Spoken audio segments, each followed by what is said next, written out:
তুমি কে আমি কে, রাজাকার রাজাকার, তোমার বাবা আমার বাবা, রাজাকার রাজাকার। শেখ হাসিনা ক্ষমতায় থাকাকালে বলেছিলেন, ভারতকে যা দিয়েছি তা তারা আজীবন মনে রাখবে। হ্যাঁ, নিজের ক্ষমতা টিকিয়ে রাখতে হাসিনা দেশ বিক্রি করতেও দ্বিধাবোধ করত না। আওয়ামী লীগের সময় ভারতের সাথে এমন কিছু চুক্তি হয়েছিল যেগুলো আক্ষরিক অর্থে দেশ বিক্রির শামিল। আর তাই আওয়ামী লীগ সরকারের পতন যেন ভারতের জন্য কাল হয়ে দাঁড়িয়েছে। ভারতের উচ্চপদস্থ মন্ত্রী থেকে শুরু করে গণমাধ্যম এবং সাধারণ জনগণ সবাই এখন অস্থির সময় পার করছেন। এখন নিরাপত্তা থেকে ব্যবসা বাণিজ্য এবং সীমান্ত ইস্যু সব দিকে এখন ভারতকে নতুন করে ভাবতে হচ্ছে। আওয়ামী লীগ সরকারের দীর্ঘ আমলে দলটি ভারতের সাথে সুসম্পর্ক বজায় রেখে চলেছে, তবে দেশের বেশিরভাগ জনগণ এই সম্পর্ককে সুসম্পর্ক মনে করেনি। তারা ভারতকে আধিপত্য বিস্তারকারী হিসেবেই দেখেছে। বিশেষ করে সীমান্তে অসংখ্য বাংলাদেশের প্রাণহানি নিয়ে সবসময় জনমনে অসন্তোষ ছিল। এদিকে ভারত এই সম্পর্কের সর্বোচ্চ সুযোগ নিয়েছে, তবে এবার দেশটি বিশেষ কিছু সুবিধা থেকে বঞ্চিত হতে পারে। আওয়ামী লীগের আমলে হওয়া চুক্তিগুলোর বাস্তবায়ন পড়েছে অনিশ্চয়তায়। পতনের কয়েক মাস আগে শেখ হাসিনার ভারত সফরকালে কয়েকটি সমঝোতা স্মারকে সই হয়। এই সমঝোতা স্মারকগুলোর অন্যতম একটি ছিল রেল ট্রানজিট। এটি বাস্তবায়ন হলে বাংলাদেশের ভূখণ্ড ব্যবহার করে রেল যুগে দেশের এক অংশ থেকে আরেক অংশে সরাসরি নিজেদের পণ্য পরিবহনের সুবিধা পাবে ভারত।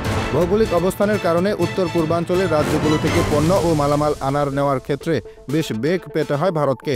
মাঝখানে বাংলাদেশ থাকায় দেশের অন্য অংশের সাথে রাজ্যগুলোর পণ্য পরিবহন বেশ ব্যয়বহুল এবং সময় সাপেক্ষ। সে কারণে দীর্ঘদিন থেকে বাংলাদেশের কাছে পণ্য ট্রানজিট সুবিধা চেয়ে আসছিল দেশটি। এ ব্যাপারে শেখ হাসিনারও দ্বিমত ছিল না, তবে হাসিনার পদত্যাগের পরেই বাংলাদেশের সাথে সব ধরনের ট্রেন যোগাযোগ বন্ধ রেখেছে ভারত। হুমকিতে পড়েছে রেল ট্রানজিটের সেই প্রকল্পটিও। ভারতে বাংলাদেশের ইলিশ রপ্তানি নিয়েও অনিশ্চয়তা দেখা দিয়েছে। প্রতি বছর দুর্গাপূজার সময়টায় বাংলাদেশ থেকে ভারতে টনে টনে ইলিশ যায়। কম দামে বাংলাদেশের ইলিশ পেয়ে ভারতীয় ব্যবসায়ীরা লাভবান হয়। ওপার বাংলার ভোক্তারাও পদ্মার ইলিশের স্বাদ নিতে মরিয়া থাকে। তবে শেখ হাসিনার পতনের পর সাময়িকভাবে ইলিশ রপ্তানিতে স্থবিরতা দেখা দেয়। এতে বিপাকে পড়েন ভারতীয় ভোক্তারা। ভারতের বিভিন্ন শপিং মলের মালিকরাও পড়েন বিপদে। বিশেষ করে কলকাতার অনেক ব্যবসায়ী বাংলাদেশি ক্রেতাদের উপর নির্ভরশীল। আওয়ামী লীগ সরকারের আমলে দুই দেশের অবাধ যাতায়াত ব্যবস্থার ফলে বাংলাদেশের ক্রেতারা শপিংয়ের জন্য সচরাচর ভারতকেই প্রাধান্য দিত। বাংলাদেশি ক্রেতাদের পদচারণায় মুখরিত থাকত কলকাতার বিভিন্ন শপিং মল। হঠাৎ করে রাজনৈতিক পট পরিবর্তনে আগের সে অবস্থা পাল্টে গেছে। অতীতে ভারতীয় পণ্য বয়কটে সাড়া দিয়ে অনেক বাংলাদেশি অংশ নিয়েছিল, যে কারণে ক্ষতির মুখে পড়েছিল ভারতীয় ব্যবসায়ীরা। শুধু ভারতের অভ্যন্তরে নয়, বাইরেও হয়েছে একই অবস্থা। বাংলাদেশের কয়েকটি বন্দর ব্যবহার করে পণ্য পরিবহনের সুযোগ পেত দেশটি। ভারতকে এই সুযোগ করে দিতে বিভিন্ন সময় একাধিক চুক্তি করেছিলেন শেখ হাসিনা। বাংলাদেশের নতুন সরকার আগের সেসব চুক্তি নতুন করে ভাবনায় নিয়েছে, যা ভারতের চিন্তার কারণ। ক্ষতির মুখে পড়েছে ভারতের সমৃদ্ধ পর্যটন খাত।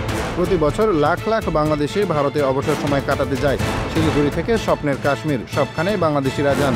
বিপুল এই পর্যটকদের জন্য চাঙ্গা থাকে ভারতের হোটেল মোটেল ব্যবসা। দুই দেশের সম্পর্ক পরিবর্তনে এই ব্যবসায় ক্ষতি হয়েছে ভারতের।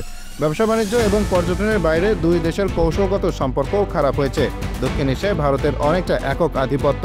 এই অঞ্চলে চীন এবং অন্যান্য পরাশক্তির উপস্থিতি ভারত ভালো চোখে দেখতে চায় না। বাংলাদেশের বিভিন্ন প্রকল্পে চীনের বিনিয়োগ নিয়ে আগেও দেশটি চিন্তিত ছিল।